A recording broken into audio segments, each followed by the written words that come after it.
2024년 4월 5일 꺼인주 미야와디 타운십 서부 10km 떨어진 띵가니나웅 마을에서 KNU가 이끄는 저항 세력들이 국방부 주요 기지를 점령하면서 미얀마 태국 국경을 이어주는 미야와디 타운십 일대는 불안정한 상황이 되었습니다.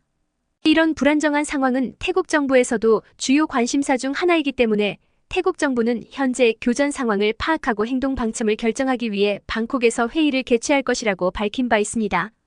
태국 정부는 다른 지역에서 보였던 미얀마 국방부의 패턴을 봤을 때 후퇴를 하며 철수한 지역은 대대적인 공습을 감행해왔던 것을 볼 때 미야와디 타운십에 대한 공습도 우려가 된다고 표명하였습니다. 지난 4월 7일 KNU는 이틀간의 공격으로 미얀마 국방부 장교 67명, 여경 59명, 가족 81명 등 군경찰 477명이 항복을 했다고 발표하였습니다. 현재 이 지역에서 가장 큰 군사기지인 전술지휘소가 점령됨에 따라 미야와디 타운십의 미얀마 국방부 영향력은 크게 줄어들었습니다. KNU는 이번 점령으로 압수한 국방부 무기와 탄약을 공개하며 국가비상 사태 이후 미얀마 국방부를 가장 굴욕적인 피해를 받은 것으로 평가할 수 있습니다. KNU는 구금된 국가관리위원회 공무원들은 모두 국제법에 따라 전쟁포로의 권리가 보장될 것이라고 밝혔습니다. 지난 4월 6일 국가관리위원회는 태국 외무부와 협의하여 미얀마 국영항공사 M&A 특별항공편을 미야와디 타운십 건너편에 있는 메속 공항에 착륙 긴급 요청을 하고 군 장병과 가족들을 대피시켜 구출을 시도하였습니다.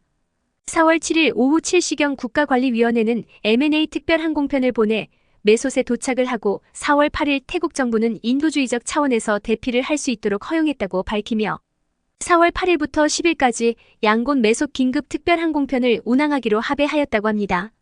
1편은 양곤으로 귀향하였으나 태국 정부는 국가안보위원회 긴급회의를 통해 메속 공항에서 출발하는 나머지 2편에 대한 긴급항공편은 긴급 요청을 취소하였다고 합니다. 4월 9일 아침 방콕에서는 긴급 강요회의를 개최하였고 이후 태국 총리는 미얀마 실무위원회가 구성되었다고 밝혔습니다.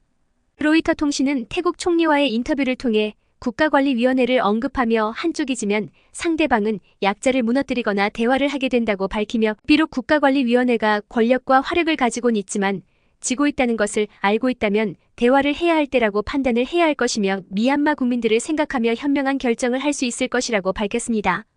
태국 외무부 장관은 태국 국경을 넘어 미얀마 국경 교전이 심화될 경우 태국 정부에서 최대 10만 명의 난민을 수용할 준비가 되었다고 밝혔습니다. 또한 태국 정부는 미얀마 분쟁에 대해 중립적인 입장을 유지할 것이며 양측과 모두 대화를 할 것이라고 밝혔습니다. 그동안 태국 정부는 주로 국가관리위원회와의 소통 채널을 열어두고 있었으나 앞으로 변화에 대해 지켜봐야 할 것입니다. 양곤 주정부는 4월 13일부터 16일까지 양곤 시청 인근 띵잔 축제로 일대 도로를 일정 시간 동안 폐쇄한다고 밝혔습니다. 이 기간 동안 오전 7시부터 오후 6시까지 술래파고다 일대 도로 구간이 폐쇄가 됩니다. 양곤 시청만 무대에서는 전통 무용과 물놀이, 음악 연극인들이 매일 다채로운 공연을 펼칠 예정이라고 합니다. 양곤 종합병원은 띵잔 축제 기간 동안 24시간 의료 서비스를 운영한다고 밝히기도 하였습니다. 2024년 4월 3일 양곤 채트리움 호텔에서 한국업체 GES는 양곤도시개발위원회와 쓰레기 매립지에 있는 쓰레기를 활용하여 메탄가스를 정화하고 전력 발전을 할 수 있는 메탄가스 발전소 설립 방안을 논의하였습니다. 이를 활용하여 쓰레기 매립지의 폐기물도 줄이고 전력 발전을 할 수 있는 시스템을 구축하는 것을 목표로 하고 있으며 메탄가스로 인한 화재 발생을 예방하기 위해 파이프라인을 통한 배출을 검토하고 있는 것으로 알려져 있습니다. 양곤 폐기물은 해마다 증가 추세를 보이고 있으며 하루 약 2,500톤의 쓰레기를 처리하고 있다고 합니다. 2024년 4월 9일 몬주 몰리안마잉 타운십에서 알파베츠 드론포스는 동남부 사령부를 목표로 1차 드론폭탄 공격 이후 이틀 만에 2차 드론폭탄 공격을 감행하여 고위장교 4명을 포함하여 30명 이상의 부상자가 있었다고 성명서를 밝혔습니다.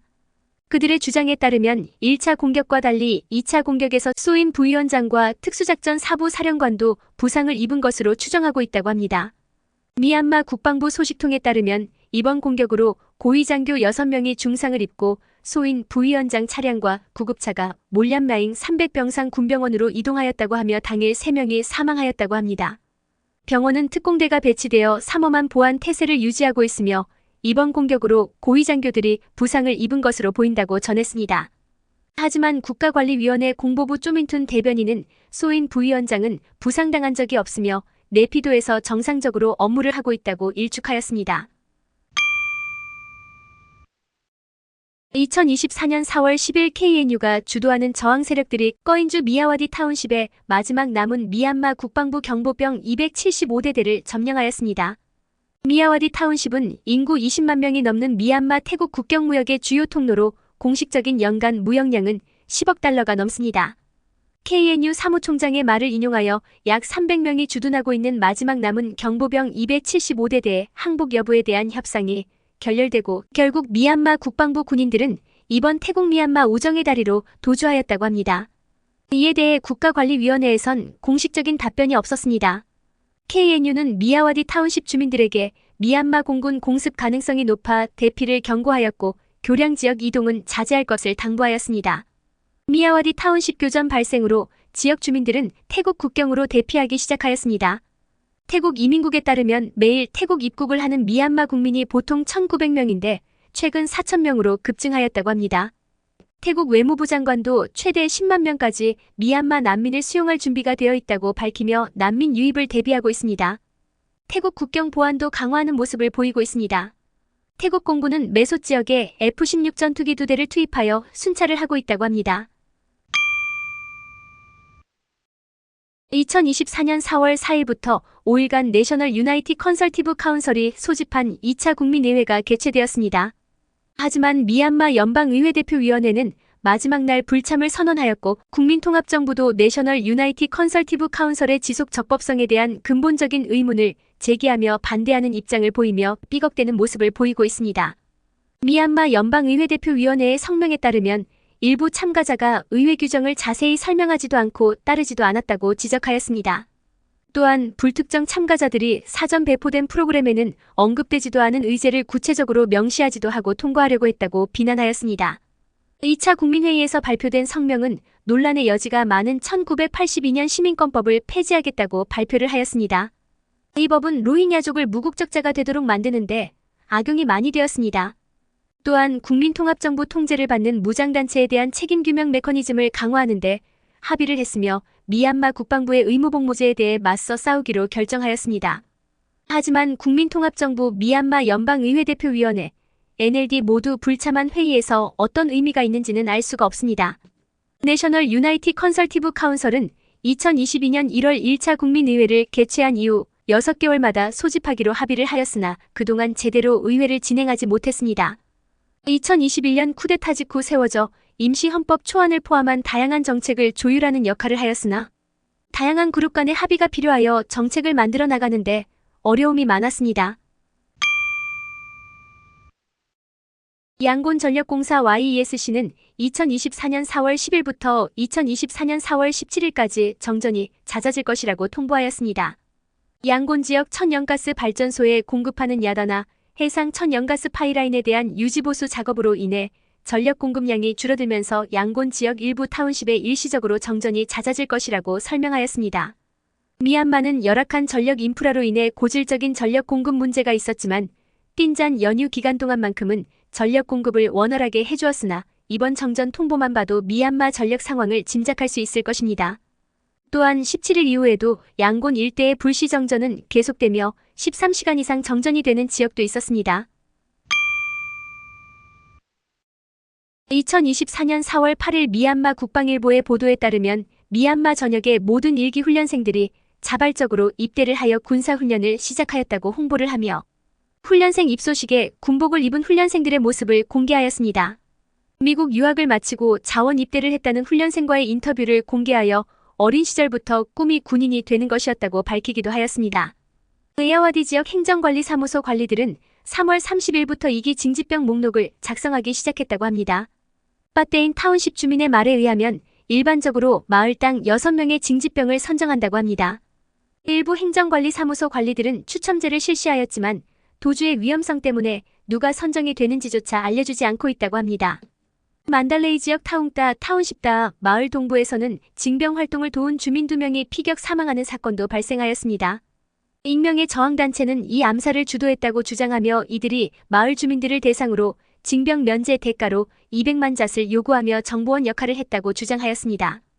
에야와디 니앙돈 타운십이 안킨 사냐마을 행정관리사무소 관리자는 징병 선정이 된 젊은이에게 칼에 찔려 양곤 종합병원으로 후송되어 치료를 받고 있으며 도주한 젊은이를 수배하여 추적하고 있다고 합니다. 엘니뇨 현상으로 미얀마 전역은 폭염주의보로 열사병 사망자들이 속출하고 있습니다. 기후 모니터링 그룹인 엘도라도 웨더는 미얀마 차욱 타운십이 45.6도를 기록하며 지구상 두 번째로 더운 곳으로 발표하고 마괴, 민부, B 타운십은 44도를 기록하였다고 합니다. 현재 많은 국가에서 극심한 폭염으로 인한 사망률이 증가하고 특히 아시아 국가에서 가장 큰 피해가 발생하고 있다고 분석하였습니다. 이번 주에만 양곤, 만달레이에서 2명이 열사병으로 사망하였다고 합니다.